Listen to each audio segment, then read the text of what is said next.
Welcome to Saucy Bites, the podcast serving up all things food service and kitchen innovation, from recipes to equipment and the people driving the industry forward. We bring you the flavor behind the food. Brought to you by Ovention Ovens.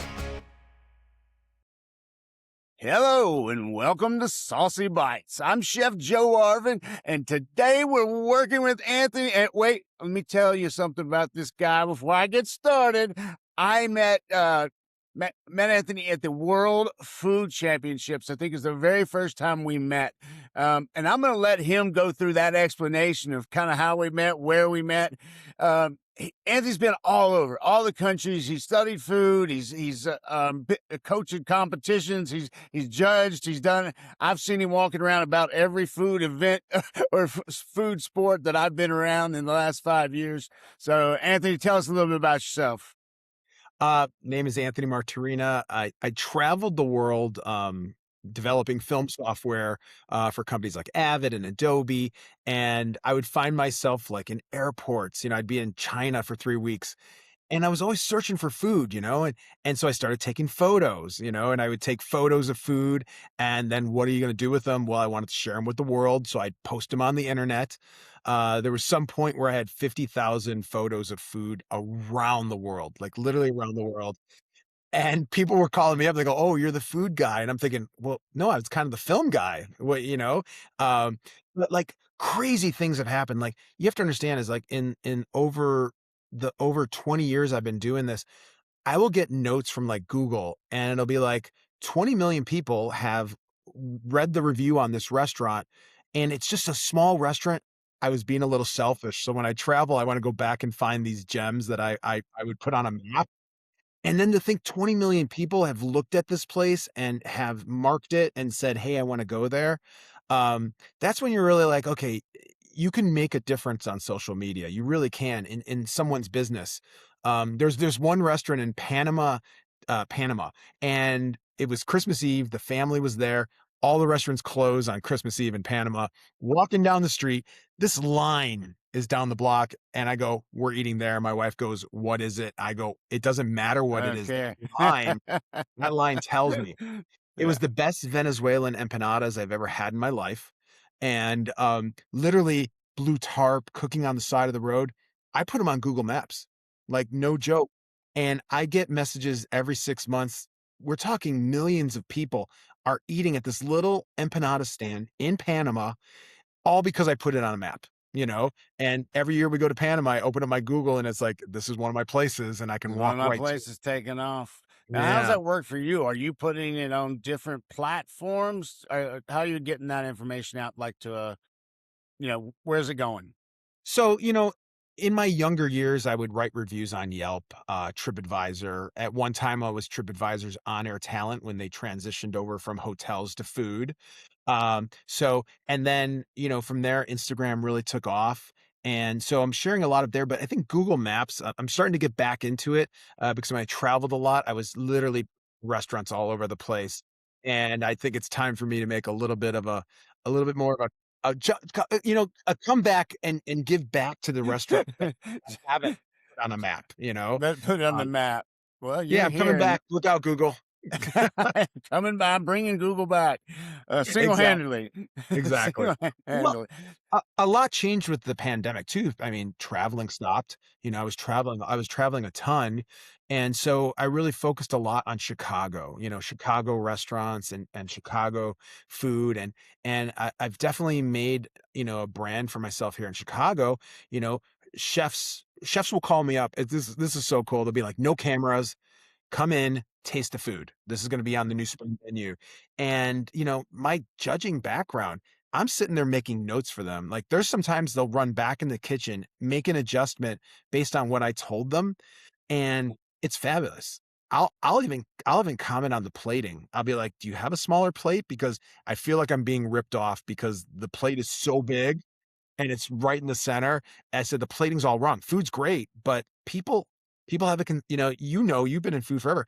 When you see something on plate and it was $50 and you've got more plate than bucks, you're thinking, where's the rest of my food? Did the food runner like take a couple of bites as he was running Yeah. over to the Yeah. table?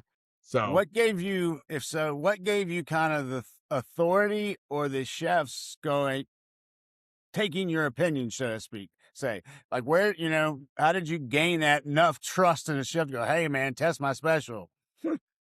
I think because they've read my reviews, they know they're very thorough. Uh, when a chef comes out to the table, literally comes out to the table, he says hi, and next thing you know, it's 40 minutes later and we're still talking food, you Well, know? he should be Uh, cooking. yeah, well, um, I not to throw any chefs under the bus, but it's weird the last 3 weeks, my wife and I have been going to restaurants, and the chefs and the owners have been sitting at the table with us while we're eating, and my wife's like, "Okay, you've gone to a whole new level." Like, literally, we had a 5-hour lunch the other day with the owner, and I asked him to recommend a wine, and he's like, "I'm getting a bottle, and I'm drinking it with you," and I'm like, that's respect, and that, the older we get, I have this log of 14 years as a culinary judge, 14 years as a culinary host, um, and then writing food reviews, online and sharing it, like on my Instagram, everyone jokes with me on my Instagram. If you watch it, and I'm sure you'll share that link with people. It's a 30-second Food Network show. I come on, I introduce myself, I tell us where we're going, and then it's like I call it my MTV days. It's a music video of food. Like, it's showing the best shots. It's not the whole video, and this is not to knock anybody else. It's not a whole video of me eating. Like, and That's the we've whole all time. seen those videos Yeah. where they literally every shot is them eating, and then they're like, Stuff coming out their mouth. "Yeah, but like, can Spitting. anyone can anyone get that excited about food that much?" Like, Yeah, I well, mean, hey, I'm some sure of us I'm sure I can, I just don't know. I'm sure I made a bunch of enemies if they're watching this right now, but When you literally. got when you got into kinda doing this, did you know you were gonna get into this? Like, what slid over to do this? Because you've been in it a long time, and how did you get in that? What made you go, "Hey, man, I'm gonna do this"? So I give this advice to I meet young students all the time. My daughter's at Northwestern, and I give advice to everybody because I'm like the old guy now. And this is what I tell people: when a door opens, walk through it because you can always walk back. You don't know what's on the other side. Don't be afraid, you know? And so I didn't know I was going to get to the food side. I'm Sicilian. Like, I grew up with an industrial kitchen in my basement. We had a family business, which was a book bindery. And we'd get home like 10 o'clock at night and we're deboning a chicken. Did I know that was going to take me into the food world? No, I was very much Sicilian, Italian cooking. Flying me around the world for 18 years when I was with the film software is really what opened up my eyes to culinary, because I learned things like, oh, there's a ravioli. Oh, there's a pierogi. Oh, wait, there's a dumpling. There's all these, there's empanadas. There's meat inside of a wrapper, and either we boil it or we deep fry it. And then I was like, well, we're a lot closer than we really than we know, like, especially I think food really unites people. And so when my 18-year career of testing software, presenting it around the world, I knew it was coming to an end because the iPhone was putting me out of business. Because people could build a production studio for like $1,500 with a phone. They had the camera and high definition editing. And so I knew that was coming to the end. And literally, no joke, my phone rang. It was TripAdvisor, and they said, "We've been following you. You're kind of the food guy. You have all this food from around the world." And here they are. They were just hotels, and we were like, "We want to do food too." And so I remember looking at my wife going, "I think that this is a new career." And that, Wow. again, door opened. Did she I say you're walked. crazy? No, she was excited. I mean, listen. I think I have an infectious energy. I can sell anything to Yeah. anyone. So, she wants me to be happy. Yeah. She wanted me to be Well, happy. And, she was worried about me too, because I'm like, I don't know what I'm going to do. And so then I started, I started reviewing restaurants. I had all these photos. I judged a culinary competition, and they heard me on the microphone talk about food. And then the next thing you know, I started hosting because I had so much knowledge about the food as a judge. then now I became a host, and I was hosting and judging, and that's opened up a lot of doors for me. I've judged so many culinary competitions. I've judged everything. You name it, I've judged it. Alligator, pizza, sandwiches, Do you have a seafood. best bite? Do I have a best bite? Like one bite I had at a Yeah, competition where I was like, doesn't even have to be in competition, just the best um, bite you've oh, had. so that's hard. One of the most incredible bites I had at a food competition, which I've never seen it on a menu. It was wild card for barbecue. It was a couple of years ago, and they brought out. Now imagine this: it's gluten free, so there's no Cinnabon, but they made the Cinnabon with pork belly, so it looked like a Cinnabon, pork belly, icing. There you go. And I took one. I didn't know what to do with it. I took one bite on it. I was like, Yeah, wow. right. That was I'm really still sitting over here going, "What would I do with that?" and that was one of those bites where you just remember it because I've never had it again. I've never seen it on a restaurant menu. Uh, I'm sure it's labor intensive and too costly to make, but it's one of those things I always remember. I'm like, why is no one making the pork belly Cinnabon? It's gluten free, Yeah. right? Right? It's never It's gonna be a sweet. trend right now. It's sweet and savory, but like Really, sweet and think of any of these savory. restaurants that want to go viral. I mean, that's something that would definitely go Yeah, viral. that'll take you in So, there. That'll take you into their own thing. Um, yeah. can I ask for a worst? A worse Don't bite. name the pea. You don't have to do anything. Just a worst Um, piece of food. Like, so, oh, here, I'll take that back. I'll make it easier for you. yeah. In judging competition, have you eaten or looked at judges and saw things that were raw, all the way from the least to the best? I mean, you get to see it all. Do you look, you're looking there and you get a raw piece of chicken. What do you do? Yeah. They are immediately disqualified. They're getting a 0. It's inedible. It doesn't happen often with a lot of these professional chefs, but every once in a while it does. And food safety is a very important thing. I've felt bad. I've seen the raw chicken, and I looked at my fellow judges and stop eating right now.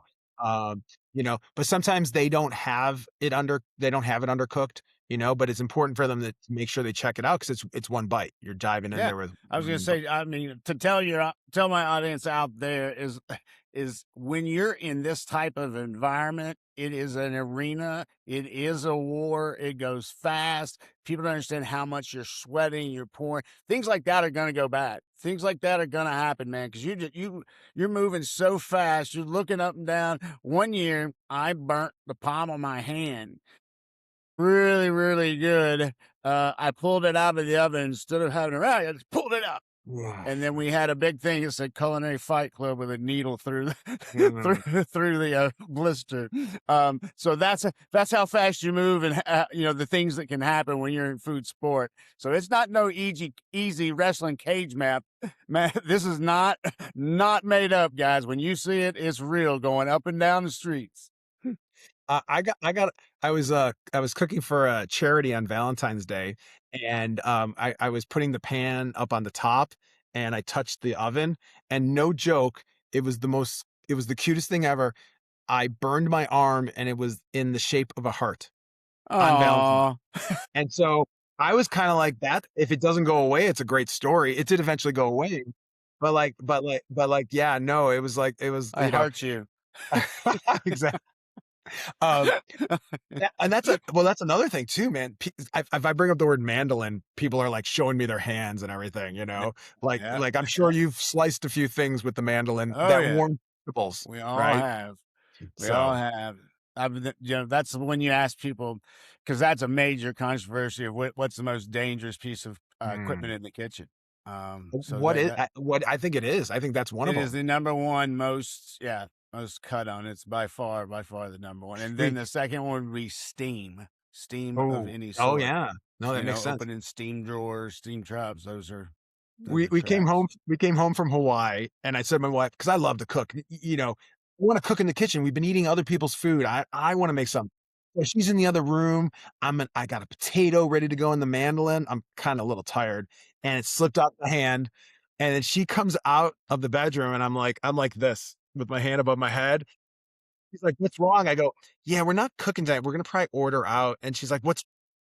She's like, "We gotta go to the hospital." And I'm like, still like this. I go, "No, internet says I got 15 minutes for this blood to stop. Internet Then we go to the says, I hospital." love it. I put the Uh, piece back on. I had it all wrapped had up. it tied And down, had it yep. done. And then 15 minutes later, I was like, "See, we are not going to the hospital." So The thumbs good, show thumbs are must good, go thumbs up. on. But yeah, that was probably that was the mandolin accident that said you have to be real careful with mandolins. So, and I knock on wood, no more Yeah, accidents. yeah. Just that one, just the one. I tell my wife, Just throw away the other end of the potato. Don't even get close. I don't want blood coming out when I Exactly. walk in the kitchen." So that being said, I'm sure mandolins, but you being where you've traveled a lot. I heard a little story. I heard some stuff about airport food, and you've traveled around. Tell me the story about some airport food. So first of all, listen, I don't know how you are, but if we're traveling on a trip, I'm bringing the food to the airport. No joke. Okay. Um, have you ever had spaghetti out of a plastic bag? Come on, it should be a trend. And my wife and daughter, they don't want the bag of spaghetti, but I'm sitting there with the fork and the Ziploc, and I got the sauce and the cheese. Um, I'm telling you, it is a thing. If you look it up, it's Sunny in Philadelphia covered this on a show, and Charlie Day is like, "What's your airport spaghetti policy?" And like, I've been doing this before it was on the TV show. So when I saw the episode, I laughed so hard. Um, and but I do have a bad airport story that just happened 2 weeks ago. We're in Dallas. We're in Dallas. We're in Dallas, stuck for 33 hours. 5 canceled flights, the 6th one finally took off. We go to a celebrity chef's restaurant, and I'm thinking, "Oh my gosh, so amazing." I get this meatball sandwich, right? Pesto sauce. Okay, "Oh, that's really creative. It's not red."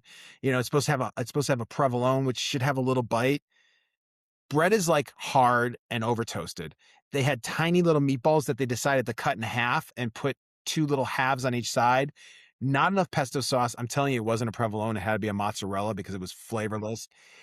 If that celebrity chef brought that to my table, he would be embarrassed to even serve that to me.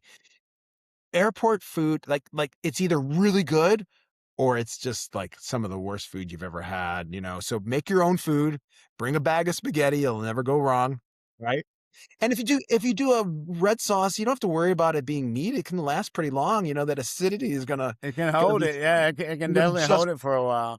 and you get a little Yeah, fork I feel and the same way. You get good or bad. I mean, it's never in between. It's either good or bad. um, literally when I was hosting culinary competitions, I would have some food left over, and I would literally before I got to the airport, the competition was over, I was cooking myself some dinner for the plane. Like literally, because I knew the food wasn't going to be good. And the other hard part is when you're judging these competitions, you are eating the best of the best. When I come home from the World Food Championships, my wife will not make me anything because my palate is like up here. Nothing tastes good. It takes like 2, 3 days, maybe 5 days for it to come back down to normal. Um, and so she doesn't want to make me anything because she says anything I serve you is gonna be you're gonna score it. I'm in the kitchen like, "Yep, yeah, that was yeah, a I get 5." that too. I don't know why we get that. I Yeah. don't know why we'd hear that. Hell, I'd be scared to cook for you. Well, I mean, what the hell? And that's another question that I have, kind of a two-part. Have you ever worked in a kitchen, in a commercial kitchen? I have never worked in a professional kitchen. Um, but literally we had a professional kitchen at our house, burners, hood, everything. So, but when, I get invited in the kitchens a lot, and especially in the kitchen arenas, you really get to see how the chefs work. I pick up so much stuff from them, like just like techniques and like when I come home from a competition that I may have hosted or judged, I'll be in the kitchen and my daughter looks at my wife, goes, "What's happening?" She goes, "Just stay out of the kitchen. Just stay out right now. Your He's dad learned something and he's about to make it first." he's about to get it. My wife Yeah. says she loves when she catches me just standing in the refrigerator Mm. and then just looking. Another minute, I'll grab something. Then another minute, I'll grab. She was like, "You're sitting there deciding your recipe as you're looking in the kitchen." I'm like, "Yeah, I am. Pretty much whatever's in the kitchen, that's what I got to use. So it's in there." One Uh, of the things that's really cool is the Chicago chefs. Now again, I didn't go to culinary school. Growing up Sicilian, you learn how to cook. It's just a family thing. There's no, it's all about love. It's all about taste. It's your last chance to fix it. And so there's a lot of Chicago chefs that when they see me, they're like, "Hey, chef, how are you doing, chef?" They address me as chef. They text me chef. You know, which is like one of the highest honors. I'm not asking to be called that, and it makes me feel like I'm part of the team, the chef world, you know? yeah, yeah, and that's the reason why I asked that when I said it was a two-part question, is I feel that some people, not it's not all by far, but some people they get their knowledge so far away from a kitchen that it actually is the same knowledge. You may not have been in there and have the burnt hands as much. You may not have that. I call it just a pure adrenaline on a Friday or Saturday night. A lot of chefs are. That's why they do it, for the adrenaline of it all on the weekend. But I would just say to you, what I've known of you, what I've seen in your work, guys, follow him because he's I want to call him the food dude because the man knows everything you would want to know about food, and then some. So let's just say go into so do My you wife I wanted to say oh, one thing. My wife is amazed that I can tell if an ingredient is missing in a dish, um, and the chef will come over and he'll be like, "How did you know that?" And I just know something's wrong with it, and I know it's missing. And my wife says my palate is just it's insane. It's insane yeah, the you stuff. build a palate. Yeah, you build Yeah, a palate. There's no yeah. doubt about it. You build one. I can judge this competitions back in the room. Does any of y'all ever, did you ever catch an eye of somebody looking at you like, that was really good. Might want to judge that one up, or that was really bad. Um, I I I do this thing where I'm not judging your personality or you.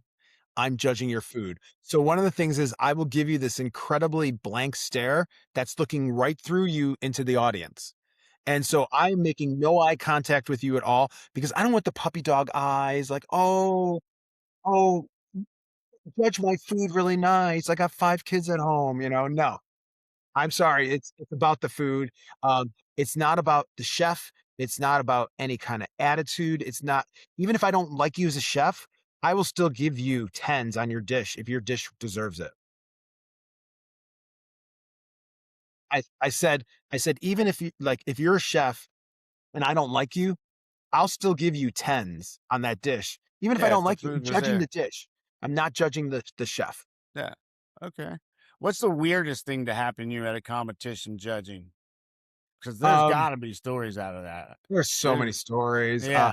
W uh, Once we had a chef show up and he's like, "I'm here." And I'm like, "Okay, set up your equipment." And he goes, "Wait, I needed equipment?"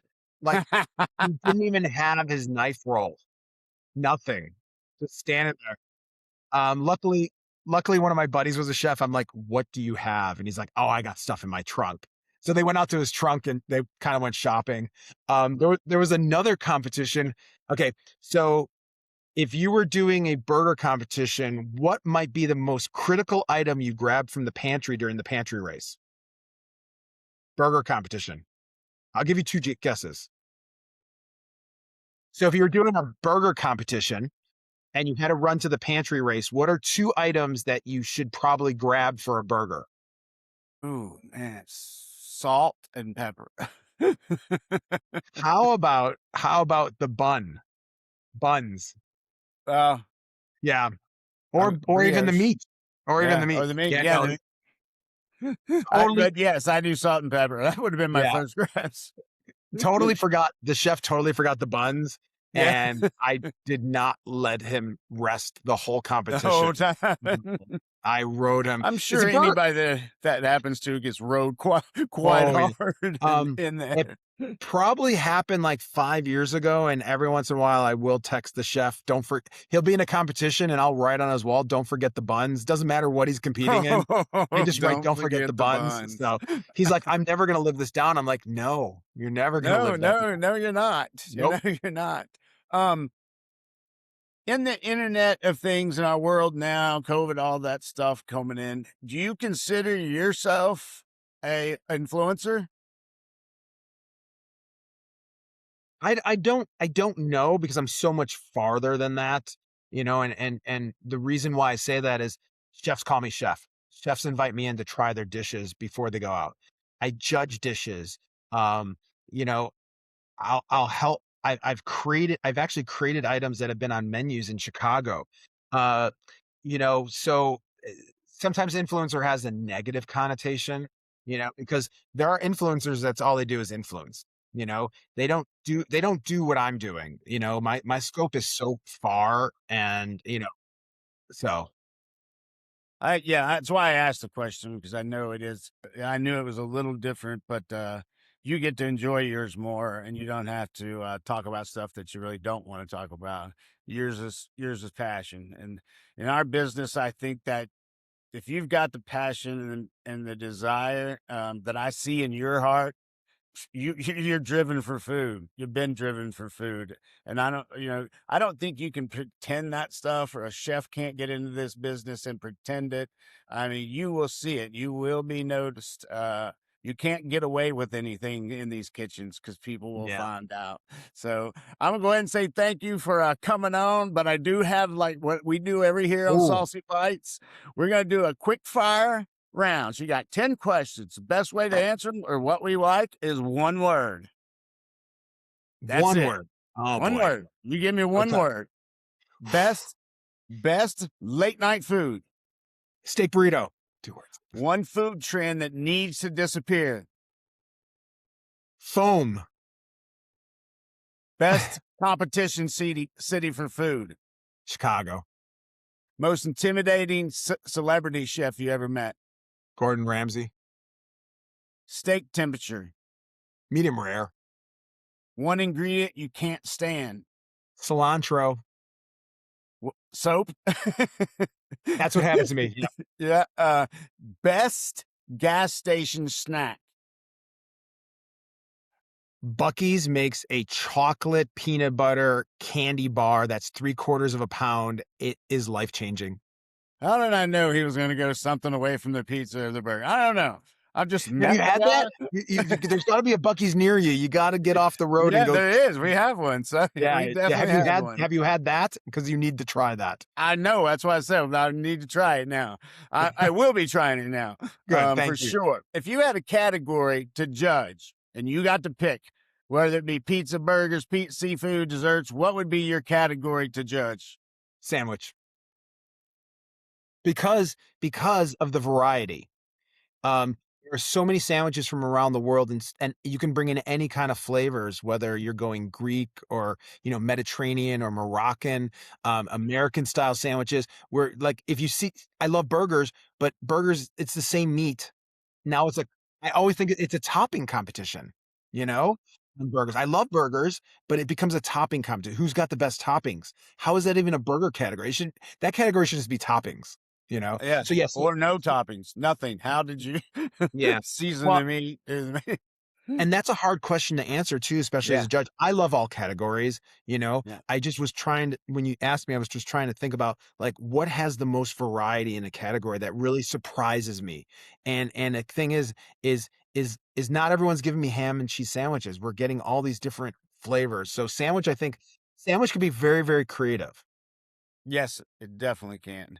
Um, on Thanksgiving, what do you go to? Stuffing. Stuffing is Yeah. it. Stuffing is just Christmas. don't stuffing at Christmas, stuffing at Thanksgiving. Stuffing I'm all I'm year round, right? Not now stovetop stuffing. He says, "Don't make me shoot you," or No, grandma no. has it. Listen, I do love the stovetop. My mom, who's no longer with us, she made a great stuffing. My wife, who doesn't want me to eat stovetop, she makes a great stuffing, but every once in a while, she's not Yeah. making me stuffing, so I'm in there and she's mad at me because it's just she says, "How can you like that?" I go, "It's just kind of nostalgia."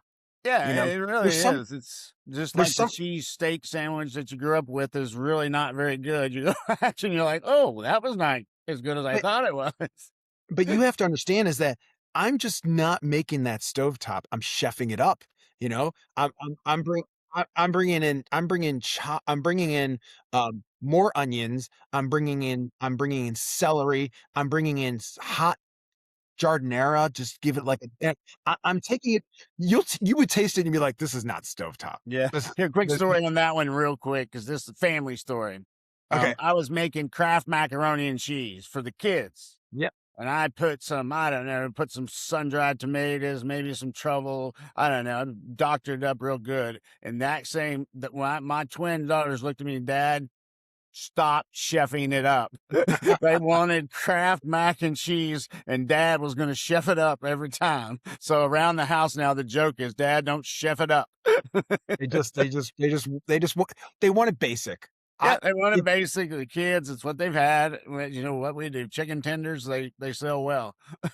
adopt me, you can chef it up anytime. I'll be over Yeah. there. All right. Well, we I will. would love I've always I said would I'd love love it. you coming out here. Now that I moved to Kentucky, it's a challenge, but you'll have to come in here and watch some horse racing. That's for sure. And then we can cook for you. But Oh, I love guys, I that. appreciate your time, Anthony, so much. Like I said, I enjoy you. I enjoy being around you